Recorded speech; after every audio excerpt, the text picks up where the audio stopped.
Hai teman-teman semua, apa kabar? Kembali lagi di channel aku, The Lagi Rene, Cahaya Damai. Saya berharap teman-teman semua selalu diberkati Tuhan. Di video kali ini aku akan membahas Rasul Paulus. Tapi sebelum melanjutkan video ini, jangan lupa klik tombol subscribe dan bunyikan loncengnya supaya teman-teman nggak ketinggalan dengan video-video yang aku upload selanjutnya. Dan kalau teman-teman suka dengan video ini, jangan lupa di like juga ya. Nama Rasul Paulus pertama yaitu Saulus sebelum ia dipanggil Tuhan untuk menjadi murid Tuhan. Pada awalnya ia hidup sebagai seorang Farisi yang sangat taat, dan ia juga adalah seorang penganiaya umat Kristiani. Paulus menyebut dirinya sebagai Rasul bagi bangsa non-Yahudi. Sebelum pertobatan Paulus termasuk juga di dalam penganiayaan Stefanus. Ia ikut hadir di dalam penganiayaan Stefanus tersebut. Kisah dalam pertobatannya yaitu sekitar pada tahun 33 sampai dengan 36 Masehi. Pada awal pertobatannya yaitu di mana pada saat perjalanan Paulus menuju ke Damsyik, ia bertemu langsung dengan Tuhan Yesus. Pada saat itu Saulus berkobar-kobar hatinya untuk membunuh murid-murid Tuhan. Ia juga meminta surat izin supaya ia diizinkan untuk menangkap setiap laki-laki atau perempuan yang ditemuinya mengikut ajaran Yesus Kristus. Ia akan menangkap dan membunuhnya. Dalam perjalanannya menuju Damsyik, tiba-tiba cahaya dari langit memancar dan mengelilingi dia. Lalu ia rebah ke tanah dan ia mendengar suara dari langit dan berkata kepadanya, "Saulus, Saulus, mengapa engkau menyiksa aku?" Lalu Saulus pun menjawabnya, "Siapakah engkau ya Tuhan?" Tuhan menjawab, "Akulah Yesus yang engkau siksa itu." Tuhan berkata kepadanya, "Bangunlah dan pergilah ke kota itu. Di sana kamu akan tahu apa yang harus kamu perbuat." Lalu pada saat itu teman-teman yang mengikuti dia juga terheran-heran karena mereka juga mendengar suara itu, tetapi mereka tidak melihat siapa yang berkata-kata seperti itu. Saulus pun bangun tetapi ia tidak dapat melihat apa-apa, dan teman-temannya pada saat itu pun menuntun dia untuk berjalan menuju ke kota. 3 hari lamanya Saulus tidak dapat melihat, dan 3 hari lamanya Saulus juga tidak dapat makan dan minum. Di Damsyik ada seorang murid Tuhan yang bernama Ananias.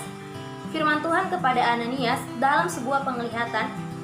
Tuhan berkata kepadanya, "Ananias."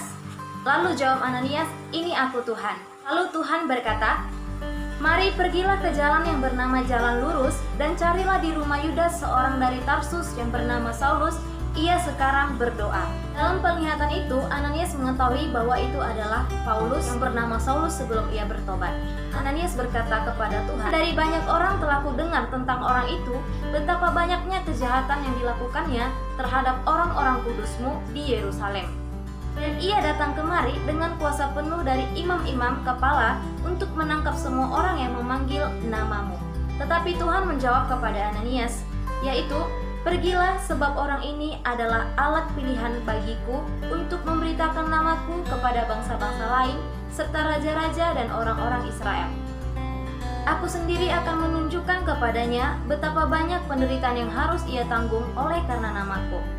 Dengan firman Tuhan itu, Ananias pun pergi ke tempat Paulus dan menumpangkan tangannya ke Saulus. Katanya, "Saulus, saudaraku, Tuhan Yesus yang telah menampakkan diri kepadamu di jalan yang engkau lalui, telah menyuruh aku kepadamu supaya engkau dapat melihat lagi dan penuh dengan Roh Kudus."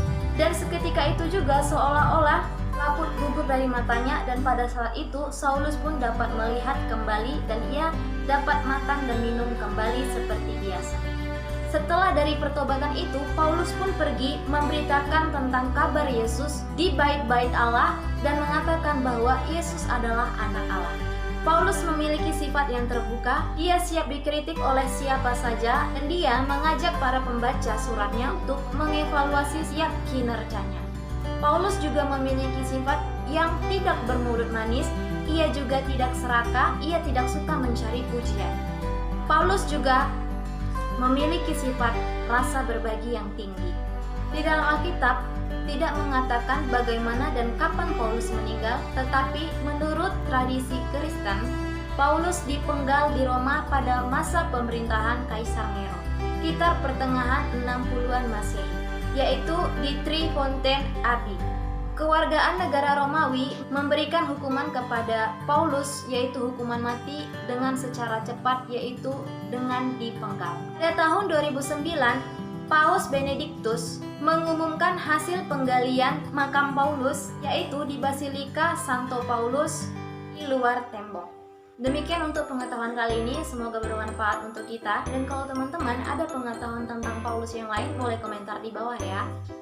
Terima kasih buat teman-teman yang udah stay dari tadi di video ini.